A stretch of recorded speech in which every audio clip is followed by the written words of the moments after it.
En nuestro espacio de salud está con nosotros el doctor Mario Llanela, él es especialista oncólogo. Querido doctor, un gusto recibirlo en este espacio. Bienvenido. Gracias, querida Jackie. La verdad, para mí es un honor, un privilegio estar en su programa y tener la oportunidad de dirigirme a su distinguida teleaudiencia para hablar sobre cáncer. En este caso, vamos a hablar sobre el cáncer de tiroides. Sí, exactamente, es un tema bastante interesante de poder detallarlo, doctor, y me gustaría que nos pueda explicar qué es el cáncer de tiroides. Bueno, ya que usted sabe, todos, hombres y mujeres, tenemos una glándula que se encuentra en la parte anterior e inferior del cuello, ¿no? Es lo que se denomina la glándula tiroides, ¿no? Y esta glándula tiene como finalidad producir hormonas, ¿no? Que participan activamente en el ritmo cardíaco, en la presión arterial, en el control de la temperatura y el peso corporal. Es muy importante esta glándula y todos la tenemos. Esta glándula puede ser asiento también de nódulos, o sea, pequeñas bolitas que con el tiempo pueden crecer y la mayoría son benignas, pero otras pueden ser de naturaleza maligna y estamos entonces frente a lo que se llama cáncer de tiroides. Exacto. ¿Cuáles son las causas más conocidas? Las causas del cáncer de tiroides no han sido aclaradas completamente, pero sabemos que de todo el cuerpo, el órgano que es más sensible a las radiaciones ionizantes es justamente la glándula tiroides. Por eso es que cuando hay accidentes nucleares de centrales nucleares que han existido en Estados Unidos, en Ucrania, entonces las poblaciones que están en las proximidades de este sitio de salida masiva de radiación ionizante, han presentado prácticamente una epidemia de leucemia y cáncer de tiroides. También muchos estudios de imágenes, como tomografías de uso indiscriminado o muchas radiografías odontológicas sin protección de la glándula tiroides, ¿no? Pudiera también jugar un rol en la causa de esta enfermedad. Claro que hay otros síndromes familiares, genéticos, como la enfermedad de Cowden, ¿no? Donde hay un gen, el PTEN, ¿no? Que es un gen que está alterado, ¿no? y que puede ser causante de manera heredada ya, ¿no? Aunque esto constituye la minoría de los casos de un cáncer de tiroides. Doctor, ¿qué síntomas presenta el paciente que tiene cáncer de tiroides? Ya, normalmente en las etapas tempranas, cuando debería hacerse el diagnóstico del cáncer de tiroides, es apenas un nódulo que el paciente lo palpa, lo siente, o alguien en su familia, en su entorno, se lo ha notado y le dice, mira, tienes una bolita en el cuello. Eso es lo primero. No hay ningún dolor, no hay nada. Con el pasar del tiempo, este nódulo puede comprimir los nervios laringeos, provocar un poco de ronquera, un poco de tos, una carraspera. También este nódulo puede crecer y dar dificultades para tragar los alimentos, incluso cuando es muy grande, problemas para respirar. Son ya las etapas más avanzadas del cáncer de tiroides. Otras veces el cáncer de tiroides es un nódulo pequeño en la glándula, pero tan pequeño que no se ve y no se palpa. Pero ya este pequeño tumor maligno puede enviar células malignas a través de los vasos linfáticos y comprometer los ganglios que están en las partes laterales del cuello. Entonces estos ganglios afectados por las células malignas comienzan a crecer, ¿no? y hacerse palpable, de manera que un número importante de pacientes con cáncer de tiroides va al oncólogo, ¿no? con un nódulo en la parte lateral del cuello grande que cuando se realiza la punción se detecta que es una metástasis de un cáncer de tiroides. Y a veces el cáncer que está dentro de la glándula tiroides es tan pequeña que algunas veces no puede detectarse ni siquiera por una ecografía. Doctor, ¿qué estudios se realizan al paciente para determinar un cáncer de tiroides? Una vez que el paciente nota el nódulo en la tiroides, se debe pedir una ecografía, ¿no? La ecografía va a dar lo que se llaman las imágenes ecográficas de sospecha de malignidad o de riesgo de malignidad, muy bajo riesgo, bajo riesgo, moderado riesgo intermedio o alto riesgo, ¿no? Ya los ecografistas ahora están al tanto y actualizados para poder describir claramente cuáles son estas características de riesgo ecográfica del cáncer de tiroides. En base a los riesgos y al tamaño del nódulo, se decide realizar una biopsia. Es el otro estudio obligatorio. Con una aguja muy fina se extrae una gotita prácticamente del nódulo, siempre ayudados por la ecografía, y aquí tenemos lo que se denomina la clasificación de Bethesda, también que nos habla de la probabilidad de que este nódulo tenga un cáncer, ¿no? Y sea un cáncer de tiroides. También en esta clasificación, que va del 1 al 6, cuanto mayor el puntaje de esta clasificación, mayor es la probabilidad de que esto sea un cáncer de tiroides, ¿no? Y una vez que se ha concluido esto, el paciente entra a estudios preoperatorios simples, ¿no? Que van a terminar, lógicamente, con la cirugía. La cirugía es el pilar fundamental en el tratamiento del cáncer de tiroides.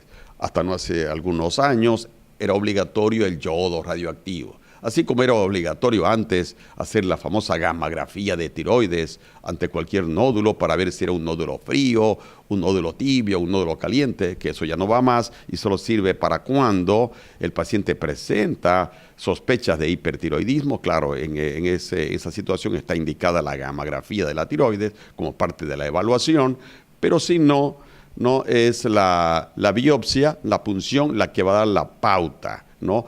Una vez hecho el tratamiento quirúrgico, se termina de estratificar al paciente en su categoría de riesgo, de manera que los pacientes que están en riesgo bajo, por ejemplo, o muy bajo, ¿no? Son pacientes con cáncer de tiroides, pero con un riesgo bajo. Primero, la cirugía puede no ser de toda la glándula. Muchas veces podemos dejar el lóbulo sano, ¿no? Y también estos casos de bajo riesgo no van a necesitar que se les realice el yodo radioactivo, ¿no? Que también tiene sus molestias, sus efectos adversos, pero que ya no se usa de manera rutinaria, ¿no? En los pacientes que han sido operados del cáncer de tiroides y son reservados para cuando el endocrinólogo, en conjunto con el cirujano o oncólogo, decidan que sí es útil realizarlo.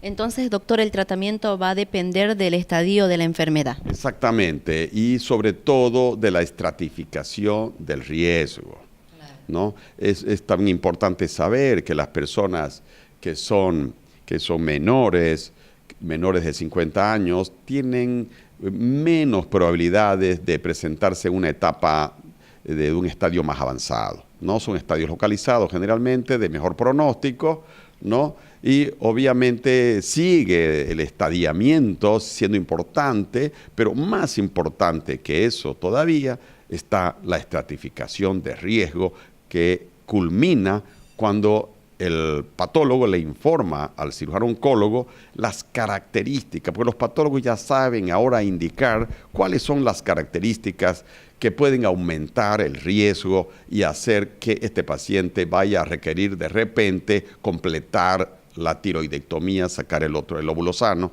y tal vez vaciar algún compartimiento del cuello, ¿no? O realizar el yodo radioactivo. Entonces, en base a la estratificación del riesgo, se le recomendará al paciente si va a recibir el yodo radioactivo o no lo va a recibir. Exacto. Doctor, ¿cuál es el pronóstico en pacientes con cáncer avanzado? Bueno, en los pacientes que tienen un riesgo alto de recaída, obviamente el pronóstico, si tienen menores de 50 años, todavía sigue siendo bueno. Van a ir, por supuesto, a yodo radioactivo después de la cirugía y estaremos atentos a la recaída, porque eso es lo que se espera. Un paciente menor de 50 años no se espera de rutina que las recaídas sean en órganos a distancia. Generalmente las recaídas son en el cuello y pueden ser todavía operados y seguir con posibilidades de cura. Los pacientes que tienen más de 50 años y que tienen una estratificación de riesgo elevado, obviamente tienen mayor riesgo de recaída local y algunas veces a distancia, en huesos, pulmones, en otra parte del cuerpo, lo que hace ya difícil la cura. O sea, cuando un paciente ha tenido metástasis a distancia, hace más difícil la cura, pero no imposible. Hemos tenido pacientes con múltiples metástasis en pulmón y que con la terapia de yodo radioactivo, después de la cirugía, han limpiado completamente, y esta paciente específica lleva ya muchísimos años libre de enfermedad. Entonces no hay que desanimarse. El cáncer diferenciado de tiroides es una enfermedad de buen manejo, de buen pronóstico en términos generales, en términos de mortalidad. Va bien. En términos de recaída local, sí, es verdad, es una de las enfermedades que tiene, dependiendo del riesgo, de la estratificación del riesgo, si es un riesgo alto de recaída, va a tener mayores chances de recaída. Pero esa recaída no quiere decir que el paciente va a morir. Cuando la recaída es local, siempre hay posibilidades de poder curar al paciente, que cuando la recaída o recurrencia es en órganos alejados. Doctor, en la parte final, ¿cuáles serían las medidas preventivas para evitar, obviamente, tener un cáncer de tiroides? Los pacientes que, por ejemplo, han tenido cáncer en la boca, en algún lugar cerca del cuello, o en el cuello, por ejemplo, un cáncer de laringe, y han requerido radioterapia. La radioterapia es un tratamiento muy efectivo en muchísimos cánceres, pero también tiene su lado oscuro. Tiene una carga enorme de radiación, ¿no? Y el hecho de haber recibido radioterapia en las proximidades de la glándula tiroides, obviamente le va a aumentar mucho el riesgo de tener un cáncer de tiroides. Estas personas deben ser observadas atentamente, tanto por el propio paciente en su palpación, como por el oncólogo ante cualquier sospecha de nódulo en la glándula tiroides. Pero también tener cuidado cuando van a realizarse tratamientos odontológicos. A veces la tendencia o la necesidad es realizar múltiples radiografías, entonces solicitar que le coloquen el protector de tiroides para proteger de esa manera su glándula tiroides. En las mamografías, que también hay una carga baja, muy baja de radiación, no es obligatorio el uso del protector de la glándula tiroides. Hay estudios que demuestran que no tiene, digamos, un aumento significativo de ningún tipo de neoplasia por el hecho de realizarse mamografía. Entonces no está indicado en este caso común, ¿no? de la mamografía, que cada mujer a partir de los 40 años debe realizarse. No tenga miedo, ¿no? No necesitan usar el protector de tiroides, a no ser que de una manera curiosa, digamos, tengan que recibir mamografías muy seguido. Yo no lo recomiendo, y a veces hay la tendencia al autotratamiento, también al autodiagnóstico. Es decir, yo voy a que me hagan otra mamografía o que me hagan cada 3 o 6 meses. Eso está muy mal. Entonces la mamografía debe ser el resultado de una indicación médica. Excelente información, doctor. Queremos recordarles, queridos amigos, que los datos están apareciendo en pie de pantalla para que ustedes puedan visitar al doctor Mario Llanela. El consultorio, la dirección aparece, por favor, ahí en pie de pantalla. Tome nota, anote el número de celular, el 773-68889. Tome nota, 773-68889. Querido doctor, por favor, ubíquenos en la dirección del consultorio y los horarios de atención. Claro, querida Jackie. Estamos en la avenida Cañoto, al lado de la Clínica Niño Jesús. Es un edificio que está al lado y que se llama Centro Médico Niño Jesús Future. Entonces, ingresando por el ascensor al 4º piso, ahí está Ana, la secretaria, que los va a recibir con todo cariño. Exacto, doctor, y que no tengan miedo, ¿no? Ir a la consulta con el oncólogo, porque hay mucho temor. Sí, hay mucho temor, pero la verdad que la mayoría de los nódulos que llegan en las mamas, en los pacientes que tienen nódulos en la tiroides, tenemos la felicidad de decirles que no es nada peligroso, no es siempre un cáncer. O sea, la gran mayoría más bien de estos nódulos son benignos y el oncólogo cumple el rol de tranquilizarlos. Excelente. Y atendemos en las tardes, desde las 3 de la tarde, no hasta las 6:30 de la tarde. Excelente. ¿De lunes a viernes? Sí, de lunes a viernes. Excelente. Doctor, muchísimas gracias por su tiempo, muy amable. Gracias, querida Jackie, es un placer estar aquí dirigiéndome ante su querida teleaudiencia.